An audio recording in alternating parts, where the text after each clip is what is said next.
Morning of the insurance meeting, I found a USB drive in a shoebox. Not just any shoebox. The one my mother kept on the top shelf of her closet. The one she told me never to touch when I was little. The one that smelled like her perfume even now. 8 months after she was gone. I'd been going through her things slowly, the way you do when you're not ready to admit it's final. 1 box a weekend. Sometimes I'd sit on the floor for an hour just holding something. A scarf, a birthday card, a grocery list in her handwriting, without actually sorting anything.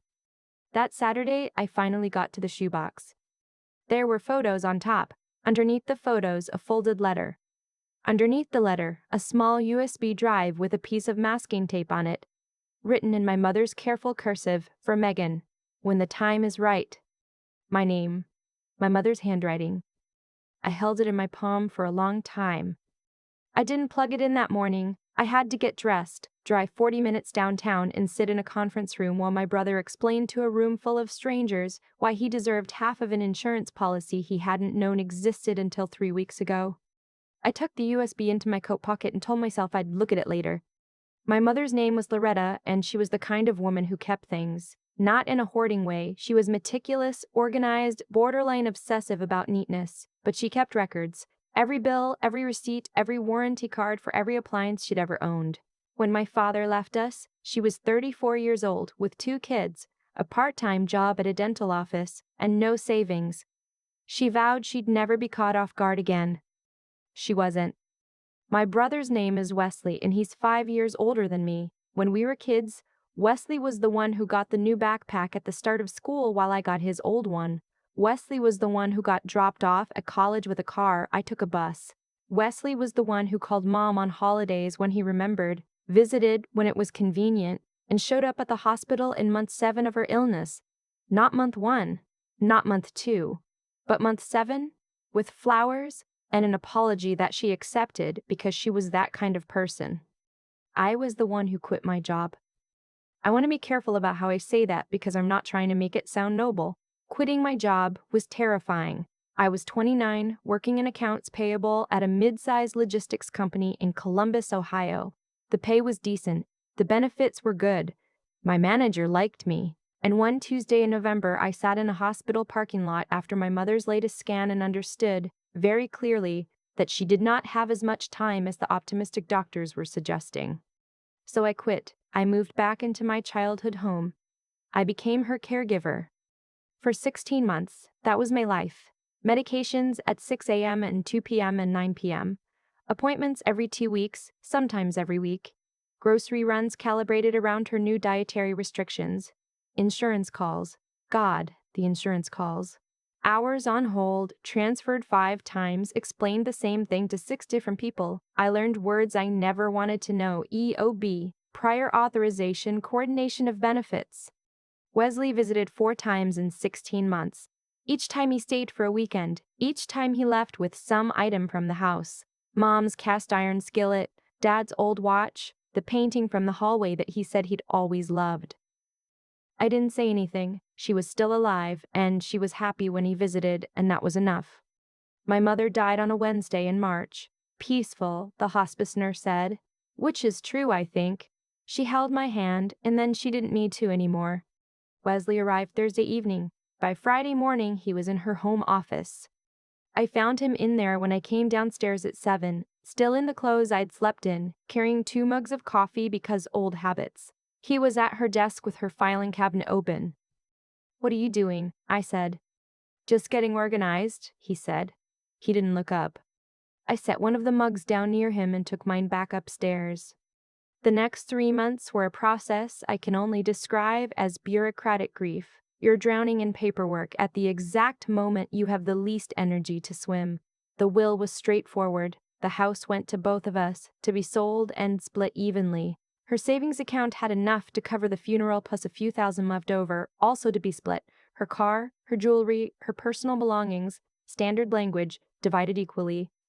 What the will did not mention was the life insurance policy. I didn't know about it either, not until my mother's attorney called me 6 weeks after the funeral and told me that Loretta had maintained a $400,000 whole life policy since 1987. and that the beneficiary designation had been updated 18 months prior, right after my father's old designation was finally removed. The updated beneficiary was me, only me. I remember sitting in my car in the Kroger parking lot when he told me this. I had a frozen pizza in a bag on the passenger seat. I said something like, "I'm sorry, can you repeat that?" And he did, patiently, and I sat there looking at the frozen pizza for a very long time. Wesley found out about it 48 hours later. I don't know how. His first call was friendly. "We should talk," he said. "Mom probably just forgot to include me," he said. "You know how she got confused at the end," he said. That last sentence lit something in me that I tried very hard to keep quiet. My mother was not confused. She knew exactly what she was doing until the last 2 weeks of her life, and even then, her mind was clearer than most people's on their best days. She'd updated that beneficiary designation with her attorney, in person, with full documentation. She had not forgotten Wesley. She had made a choice. I told him as much, as calmly as I could. The second call was less friendly. By the third call, he had a lawyer. The insurance company put a hold on the payout pending a dispute claim Wesley had filed, alleging undue influence, essentially arguing that I had somehow manipulated our mother into changing the designation while she was ill and in my care. It's a real legal theory. It happens. And apparently it happens enough that insurance companies have a whole process for it. Which is why, on that particular Thursday morning in April, I was driving downtown to a formal mediation meeting that Wesley's attorney had demanded, with my own attorney in the passenger seat and a USB drive in my coat pocket that I still hadn't looked at. My attorney's name is Catherine. She's in her early 50s, calm in the way that only people who've seen genuinely terrible things can be calm. She had reviewed everything, the policy documents, the attorney's records of the beneficiary change, the dates, the medical records confirming my mother's cognitive status. She told me our position was strong. "He doesn't have a case," she said as I merged onto the highway. "The documentation is clean. The timing is clean. The only play he has is to drag this out long enough that you settle." "I'm not settling," I said. She smiled a little. "I know." We parked in a garage 2 blocks from the office building. When we got out of the elevator into the cold April air, there was a woman sitting on a bench near the garage entrance. She was maybe 70, small, wearing a gray coat and a scarf the color of mustard. She had a rolling walker in front of her, the kind with a seat, and she was looking at a piece of paper with her reading glasses pushed far down her nose. I almost walked past her, but something about the way she was looking at that paper, not frustrated, just very focused, like she was trying to figure something out, made me stop. "Are you okay?" I asked. She looked up, sharp eyes, pale green, the kind that had probably missed nothing for 7 decades. "I'm trying to find the Alderman building," she said. "Suite 1140. I looked at Catherine. Suite 1140 was the floor above our meeting. "We're going to the same building," I said. "We'll walk you." The woman's name was Ruth. She didn't volunteer more than that, and I didn't push. She walked slowly with the rolling walker, but she wasn't frail. She moved with a kind of deliberate steadiness that suggested she'd simply decided this was her pace, and the world could wait. She asked me what brought me to the building. I said a meeting. She nodded like that was sufficient. In the elevator, she looked at my coat pocket. "You keep touching something in there," she said. I hadn't realized I was doing it. My fingers had been finding the USB drive without my permission. "A flash drive," I said. "My mother left it for me. I found it this morning." She nodded again. "But you haven't looked at it?" "Not yet." She was quiet for a moment. The elevator hummed. "Sometimes," she said, "the things we're most afraid to know are exactly the things we need to see first." The doors opened at the 10th floor. Catherine and I stepped out. I looked back at Ruth. "Suite 1140, she said. "To clarify, she wasn't coming with us, is where I'm going." "Good luck," I said. "You too, sweetheart," she said, and the doors closed. Wesley was already there when we arrived. He was standing near the window in the conference room in a suit I didn't recognize, which meant he'd bought it for this, which meant he'd spent money on a suit for a meeting about money he didn't earn and didn't deserve. His attorney, a man named Gerald, was arranging papers with practiced precision.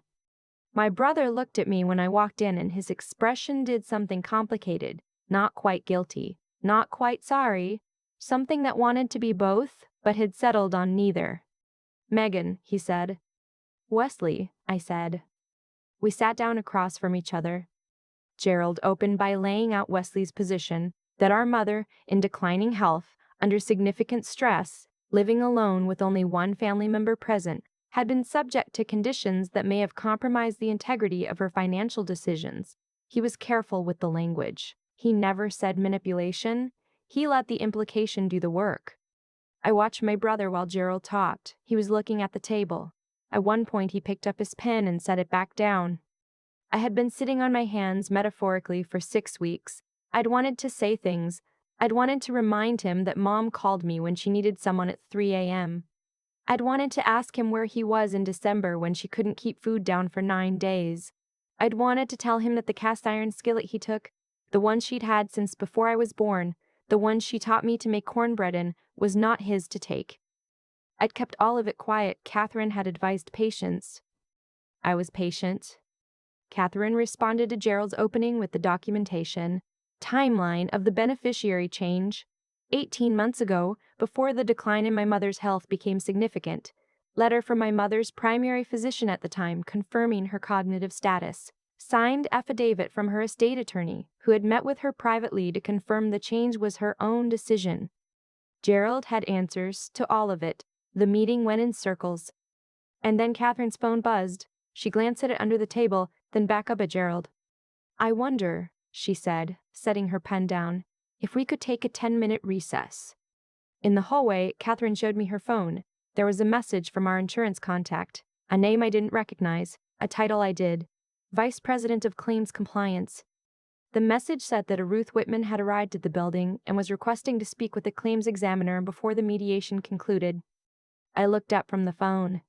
Ruth, I said. Catherine looked at me. The woman in the garage, I said, the rolling walker, suite 1140. Catherine made a call. 15 minutes later, we were back in the conference room, and a woman from the insurance company's legal department had joined us, and behind her was Ruth, rolling walker and mustard scarf, and those pale green eyes, followed by a younger man carrying a leather portfolio. Wesley looked at her the way you look at something that doesn't make sense yet. Ruth sat down across from Gerald. She did not make small talk. My name is Ruth Whitman, she said. I was the Vice President of Policyholder Advocacy at Midwest Assurance Group for 22 years. I retired in 2019. I was also a personal friend of Loretta's for 11 years. The room was quiet.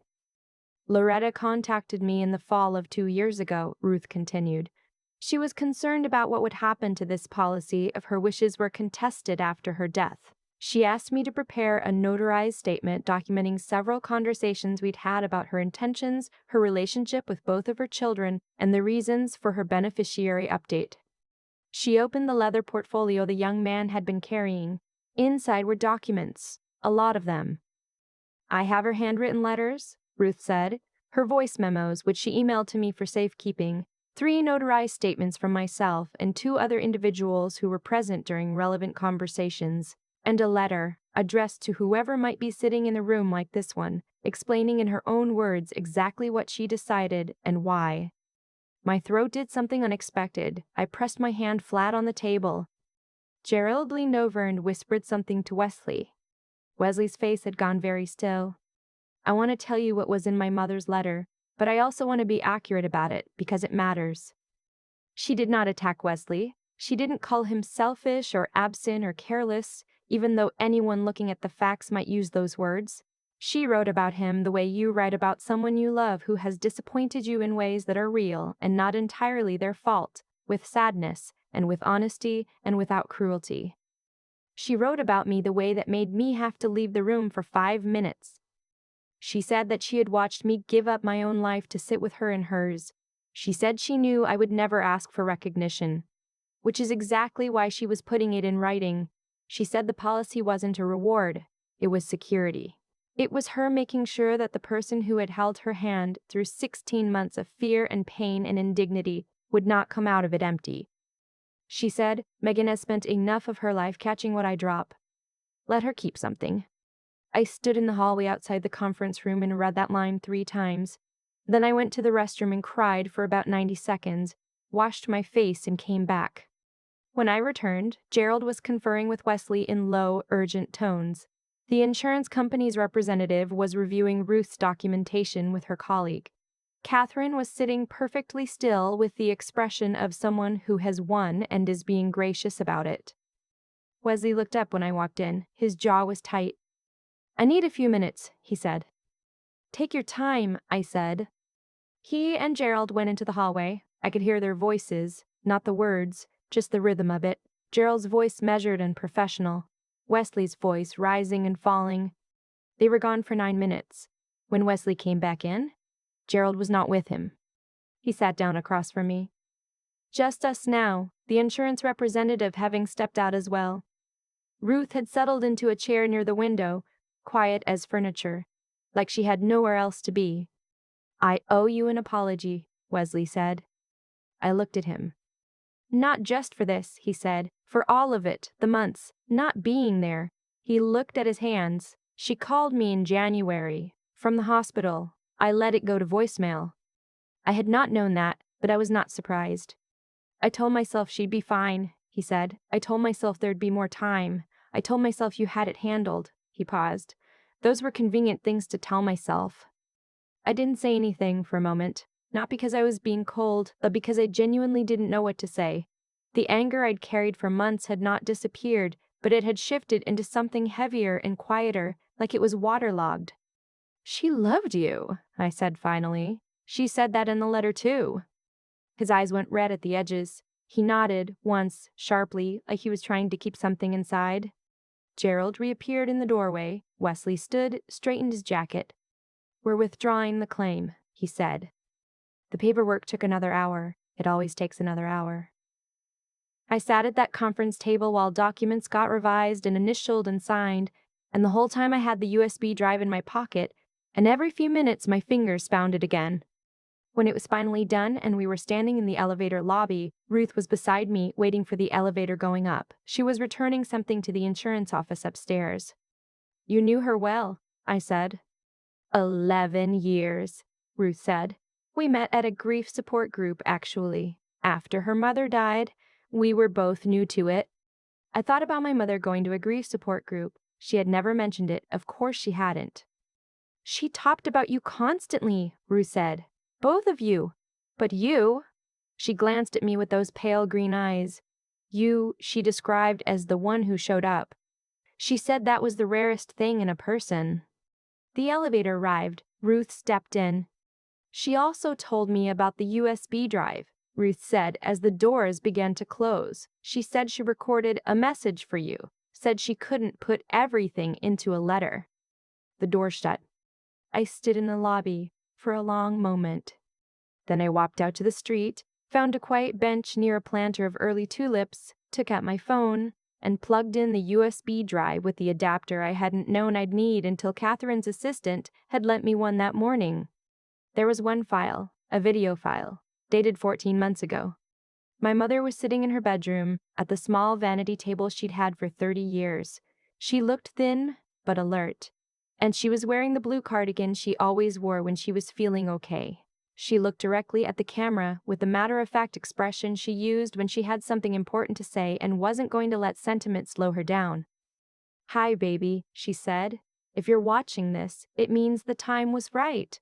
I hope it wasn't too hard. Knowing you, you handled it." She paused, adjusted something out of frame. "I want to tell you something I didn't say enough when I could. You've spent so much of your life being responsible for things that were never your responsibility. Being the steady one. Being the one who stays. I watched you do that your whole life, and I let you because, honestly, I needed you to. And I'm sorry for that." She cleared her throat. "The money is yours. Not because Wesley doesn't deserve love. He does. He's my son. I love him. But love doesn't have to be equal to be real. What you gave me those last months, nobody could have bought that. Nobody could have forced that. That came from you, freely, and I want you to know I knew that. Every single day I knew that." She leaned slightly toward the camera. "Now stop crying and go do something good with it. Take a trip. Buy something frivolous. Start the business you've been too scared to start. Whatever it is, do it. You've earned the right to want things for yourself." She smiled. My mother's smile, which was slightly crooked on the left side, and which I had been missing every day for 8 months. I love you, Megan, more than I knew how to say. The shoebox always had a way of holding the things I couldn't. The video ended. I sat on that bench for a while. The tulips were yellow and a little bedraggled from recent rain. A woman walked past with a stroller. A man in scrubs was eating a sandwich on a step nearby. The city kept moving, the way it does, because it doesn't know when to stop. Eventually, I put my phone in my bag and stood up. I had a lot to figure out. The house still needed to be dealt with. Wesley and I had a long, unfinished conversation somewhere ahead of us. I had not had a real job in 16 months, and my savings were thin, and the world was not particularly interested in waiting for me to grieve at my own pace. But I also had $400,000 that my mother had spent decades quietly building, and a video of her telling me to stop being afraid of wanting things, and 11 years of a friendship I hadn't known existed that had shown up in a parking garage with a rolling walker and saved the day in the most dignified way possible. And somewhere in that shoebox, underneath the photos in the letter and the USB drive, I'd found one more thing I hadn't mentioned yet, a business card. Old, slightly creased. On the back, in my mother's handwriting, "She'll know what to do with the bakery idea. Call her." It was Ruth's card. My mother had been planning this longer than I knew. She always had been the one who kept things, records, receipts, warranty cards, and apparently, a very long game. I tucked the card into my coat pocket next to the empty USB drive and started walking back to the garage. Catherine was waiting. There were forms to file and next steps to take in a life to rebuild from the ground up. For the first time in a long time, I was not dreading it. I keep thinking about the shoebox. Not the USB drive, not the insurance money, not even the letter, just the box itself. The way my mother kept it on the top shelf for decades, out of reach but never out of mind. She was that kind of person. She planned for things she hoped would never happen. She prepared for conversations she might not be alive to have. That wasn't fear. That was a kind of quiet strength I didn't fully understand. Until I was sitting on a bench surrounded by April tulips, watching a video of her face on my phone. What happened in that conference room wasn't luck. I want to be clear about that because it would be easy to frame it that way. The right woman happened to be in the right parking garage on the right morning. But Ruth didn't appear by accident. My mother had been building that safety net for 2 years, carefully, methodically, the same way she'd been building everything in her life since my father left, and she decided that no one was ever going to blindside her again. She did the right thing, documented her wishes, protected someone she loved, trusted the process even when she wouldn't be around to see it through. That's what integrity actually looks like when it's not performing for an audience. It's just a woman at a desk, making sure the truth has somewhere to live after she's gone. Wesley made different choices. I don't say that with bitterness anymore, or at least I'm trying not to. He told himself convenient stories that there was more time, that I had it handles, that a voicemail could wait. Those stories cost him something he can't get back, and I think he knows that. The regret on his face in that conference room wasn't about the money. It was older than that. The money was just the place where all of it finally surfaced. What I've learned, what I'm still learning, is that the choices we avoid making are still choices. Letting the phone ring is a decision. Not showing up is a decision.